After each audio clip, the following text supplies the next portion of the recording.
So Pokemon Legends Arceus is out now, and I wanted to see if I could beat the entire game using only the new Hisuian Pokemon. So this is going to be my attempt at doing just that. If you enjoy these challenge type videos, please remember to leave a like, and also if you're new here, please consider subscribing. Both of those things help me out immensely. At the beginning of this game, it turns out you're a time traveler, and Arceus just kindly opens up a hole in space and time and sends you plummeting to Earth, where you're greeted by this random assortment of starters from different generations. The professor of this region, Laventon, I think is his name, says he doesn't know how to catch Pokemon, or at least he's garbage at it, so asks you to go catch his starters that have just ran away. As it turns out, we're great at this. We're the only person he's ever seen catch 3 Pokemon, which says a lot about this region. He then invites us back to his village, where everybody is a little suspicious of us because if you can't tell, we're not dressed like everyone else. We're then introduced to Benny, who owns the local potato mochi restaurant, at least that's all he ever serves us, our rival, and then female Cyrus back to back to back. They all give us a little spiel about how we're new here and need to earn our place, and then I gladly snap up Rowlet as my starter for this game, because it's honestly just the best option we have. We run into Volo, who is this incredibly handsome wandering trader, and he challenges us to our first actual battle of this game, and he just has a Togepi. I'm gonna cut to the chase here a little bit.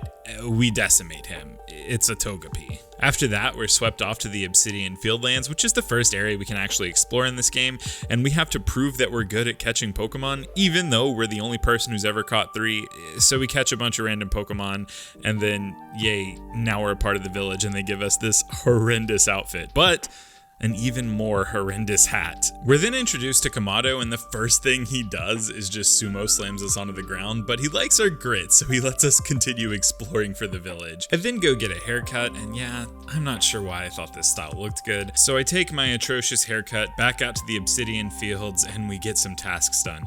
It's just what's required to make progress in the game. This guy also asks me for a Wurmple, so I catch and give him a Wurmple, and it shows up in the overworld, which is kind of cool. I rank up, getting my first star, and then I'm told over some nice warm potato mochi that I might need to call him one of the lords of the region, which is ominous. I meet Mai, and she challenges me with her Munchlax. She's a warden in this region, and I thought this would be, an easy battle.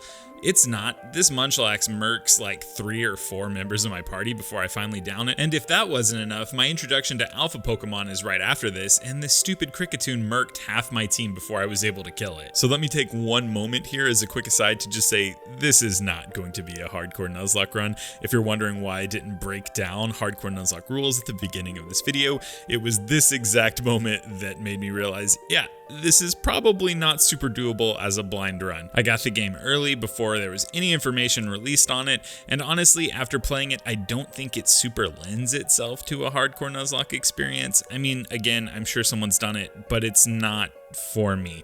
So instead, we're just going to be using a specific set of Pokemon for this run. Don't get me wrong, I'm still not using items in battle, and I'm still trying to follow level caps to the best of my ability, but all in all, just a different type of challenge video. Quick aside over, after murking the Alpha Kricketune, I guess I impressed this majestic deer, so I am gifted a flute that can summon the deer, and now I can ride him.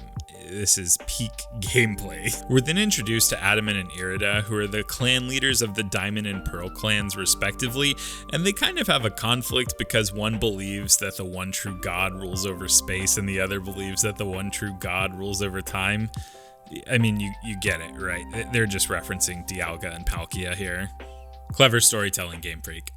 We then can finally catch our first Pokemon that can become a Hisuian Pokemon, and we get our own Stantler here. We get our own deer. He's going to evolve into a Weirdeer later, as soon as we figure out how to evolve him. I'm sure it won't be obtuse or difficult to figure out at all. After that, I find another Alpha Pokemon. This time it's a Bibarel, and I think, hey, you know what? Let's give this one a shot. I have a type advantage. Nope, these Pokemon rock your shit consistently in the wild. Do not try and fight them if you are attempting a hardcore Nuzlocke. Stay away. We then meet Leon, who is the warden to Kleavor. I'm not gonna lie, I don't know what that means. I've played through the entire game. I don't know what that means. He is incredibly short though, and he doesn't seem to want to let us help, or he doesn't seem to want to accept our help. I don't know, I think it's a short guy thing. Then Rowlet evolves, which is cool, and this evolution animation is top tier. Irida then challenges me to a battle to prove that I am in fact worthy of helping out Kleavor, and she has a Glaceon. It's really strong for this point in the game, but I have a deer, so obviously we murk her. And with that out of the way, it's time for our first Lord fight of the game. I can only imagine how insanely difficult this is gonna be. I mean, look at this scene. Cleaver is glowing, he is radiating energy, he's running around, splitting trees in two. This thing is about to decimate my entire team, I can already tell. Nope. Psych. If you believed me, then you have been pranked. You do not have to even use Pokemon in these battles. I didn't use Pokemon for this entire fight. I didn't know you could. I know it says send out a Pokemon to do battle. I just kept not reading that. I stood behind a tree, the Kleavor kept dazing itself, and then I threw bags at it. I never once used a Pokemon. This is one of the reasons I don't think these games are particularly suited for hardcore Nuzlocking. All of the really challenging points at the game are not about Pokemon battles. It's about like memorizing patterns and dodging things. You do not have to use Pokemon in these fights, fun fact. Okay, so we calmed Cleaver down, and then I found a Scyther, which is cash money because as we've just seen, we can get a Kleavor later. So now I have 3 Pokemon that will eventually be Hisuian Pokemon, as long as I can figure out how to evolve them. With Kleavor down, we can now explore the Crimson Mirelands, which is the next area. I just forgot to record the establishing shot once I got here. We then run into Kalaba, who is so broke she can't even afford an umbrella, and also she asks us to help her fix her wall, but I left my game running and my character just standing here, so enjoy this time lapse of the Hisuian region.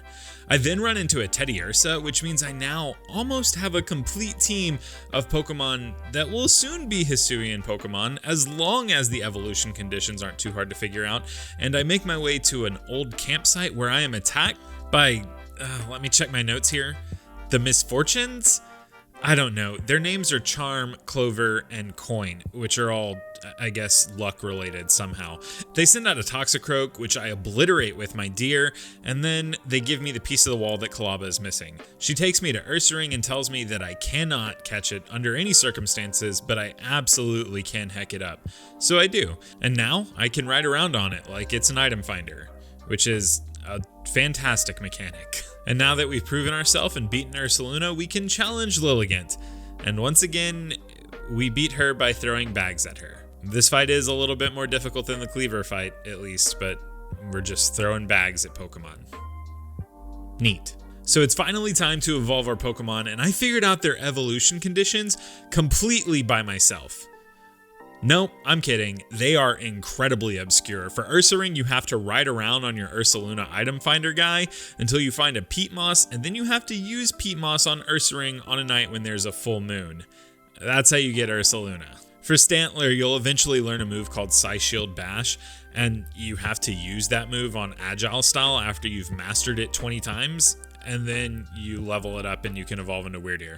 These evolution conditions are just really strange, and I don't know how anyone would figure them out on their own. But we finally have 2 actual Hisuian Pokemon on our team, so I make my way to the Cobalt Coastlands, and it is time to get exploring. Right after we fight Irida. In this fight, she actually uses a Glaceon and an Eevee at the same time and tag teams you with him, which is incredibly unfun, and again, another reason why I think hardcore Nuzlocks would not be super viable in this game. There are a lot of fights like this in the future. After that, I'm able to find a Hisuian Growlithe, and for those who are keeping count, this would be the 5th Hisuian Pokemon that I've added to my team, meaning we are so close to a full team of 6. And after I catch that good boy, I am told a story about how Cobalt Coastland's own lord, Hisuian Arcanine, died. It died while swimming out into the ocean to help save its puppy from drowning. That's a really uplifting story. Really moving, really touching. Really good stuff like, I've no doubt this little one has the potential to be a fine lord, but witnessing his father's demise has left deep scars in his heart. You love to see it. We're now told that in order to progress, we need to be able to ride on a Basculegion, which is just a massive ghost fish, and this guy tells us that the only way to do it is to make its favorite food, and to make its favorite food, we need a Dusclops to use Dark Pulse on some food. This is very strange. We go catch a Dusclops though, and we have it use Dark Pulse on some food. Very cool. So, since we fed the Basculegion Chicken Con Dark Pulse, we can now ride on this guy by summoning him with our handy flute that we can just use to summon all of these ride Pokemon. Not letting us have even one single moment of victory, the Misfortune Sisters show up again, and this time their plan is to steal the puppy who had to watch his own dad die, which is just in bad taste. So now I have to go rescue the little Hisuian Growlithe, but on the way there I managed to find a Hisuian Quillfish and catch it, and finally we have a team of 6 Pokemon that are all Hisuian forms, or at least have the ability to become Hisuian forms. We make our way to the Volcano Island of Death, and now we have to confront the Misfit Sisters, or the Misfortune Sisters, I don't remember. Either way, Dartrix evolves into Hisuian Decidueye, and I know this thing is getting a lot of hate online, but I actually love the design. It's great. We confront the Misfit Sisters, and instead of doing the reasonable thing and giving us back the stolen Growlithe puppy, they make us fight them. So I get to use Hisuian Decidueye, and its signature move raises your critical hit chance and lowers your opponent's defense, which is wildly absurd. The Growlithe sees the conflict and also I think feels the presence of its father and decides to evolve into the Lord of the Cobalt Coastlands, but then it's struck by lightning, so now it's whipped up into a frenzy just like the other 2 lords that we've already fought. And just like those 2, we're the only ones that can calm it down. And we're gonna do it by throwing food directly at it. Okay, but seriously though, this was the first Lord fight that I thought was incredibly challenging. I mean, I blacked out multiple times before I ever figured out the patterns or how to successfully quell this Arcanine's rage. I mean, I eventually got it, but this was a drastic increase in the difficulty level of these Lord fights. I don't know if that's just me or if everybody experienced this, but this fight was genuinely hard. So, now that we've saved the Cobalt Coastlands, we can head to the Coronet Highlands, and we meet the actual hero of the story.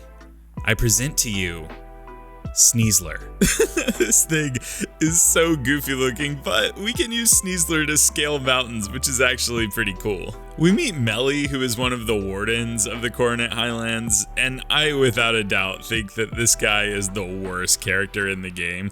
Not only does he ambush you with 3 Pokemon to make you prove that you're worthy of challenging the Lord of the Coronet Highlands, he's also just a dick. Before we do challenge the next Lord, I decide to evolve some of my Pokemon, so I ride around on my item finder bear until I find a black Augerite, so I can finally evolve this Scyther that we've had since near the beginning of the game into a Cleaver. And while I think Cleaver is ugly as shit, it's pretty cool. It has a neat typing at least. I then spend no less than 1 entire hour trying to figure out how to evolve this Quillfish, and as it turns out, it's similar to Weirdeer. It learns an attack called Poison Barrage, and you have to use it 20 times on the strong style to get this aquatic mine of a Pokemon. After that, we have an actually reasonable evolution. We just use a Firestone on Growlithe, and it evolves into Hisuian Arcanine.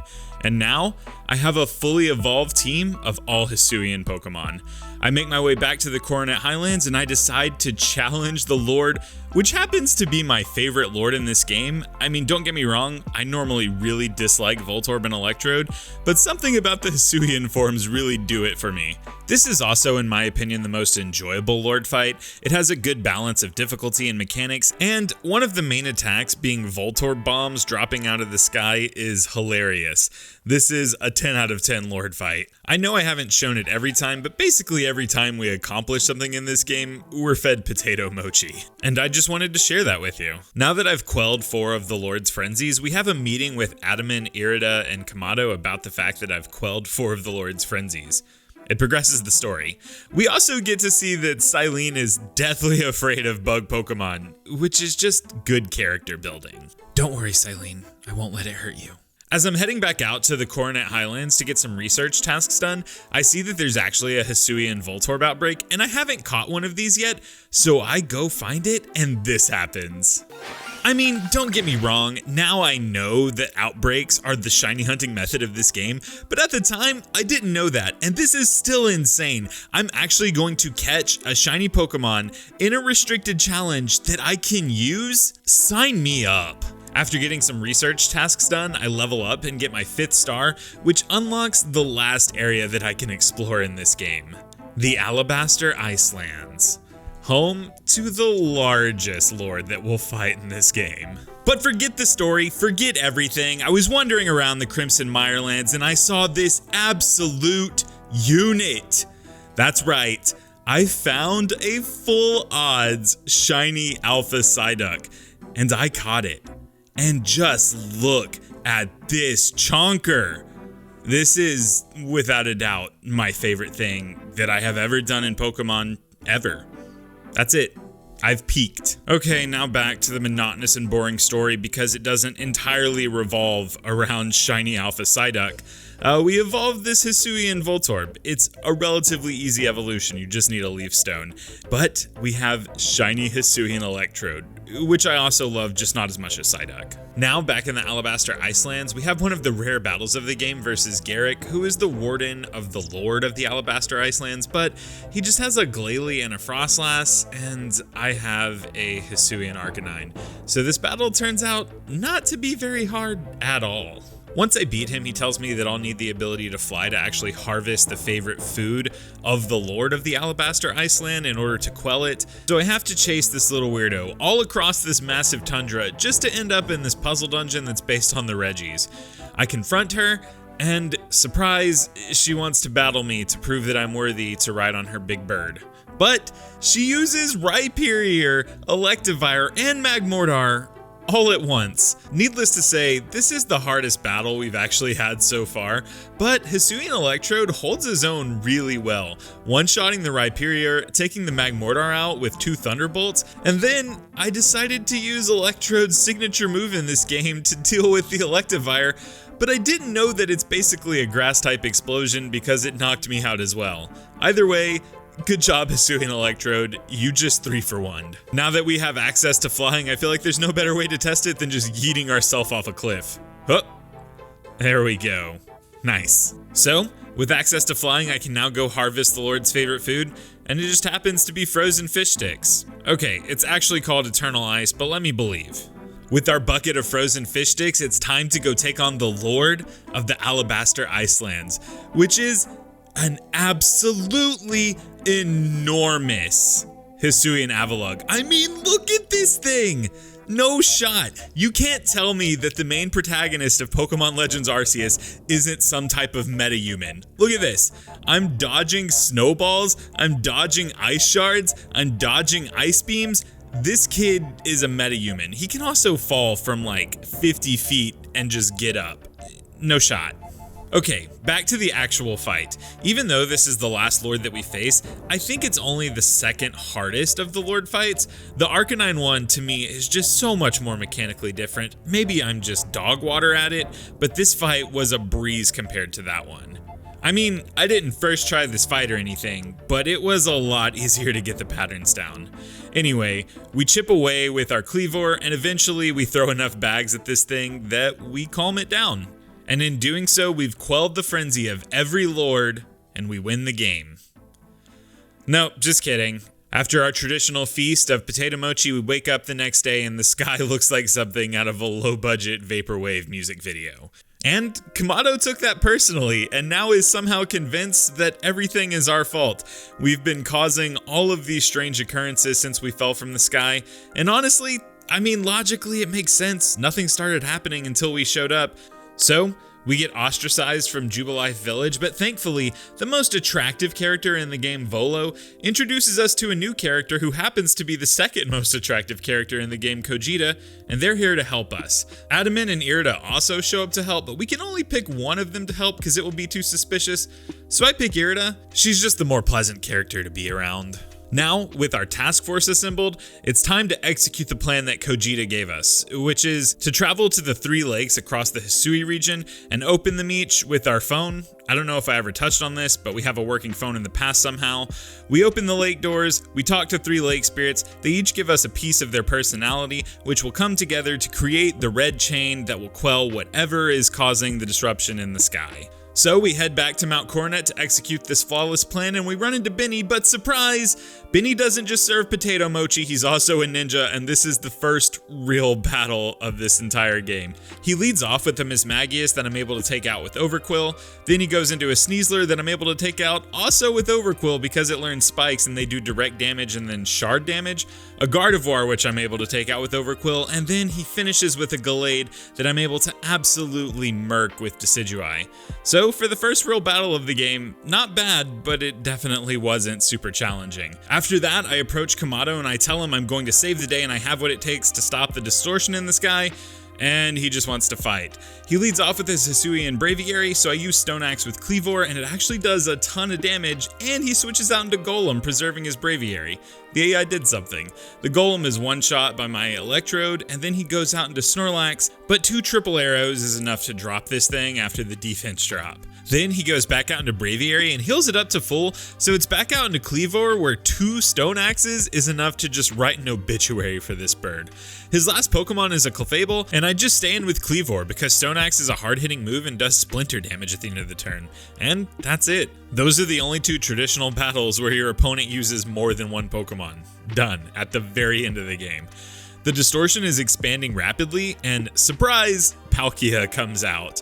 But it's okay. We have the Lake Spirit artifacts. We have the red chain. It's gonna contain Palkia and... no, never mind. Palkia broke through the red chain. That was a bust, but it's okay. We battle it and catch it actually incredibly easy. Then the distortion opens up again, and now Dialga comes through. And surprise, Dialga is what is causing the Vapor Wave Sky.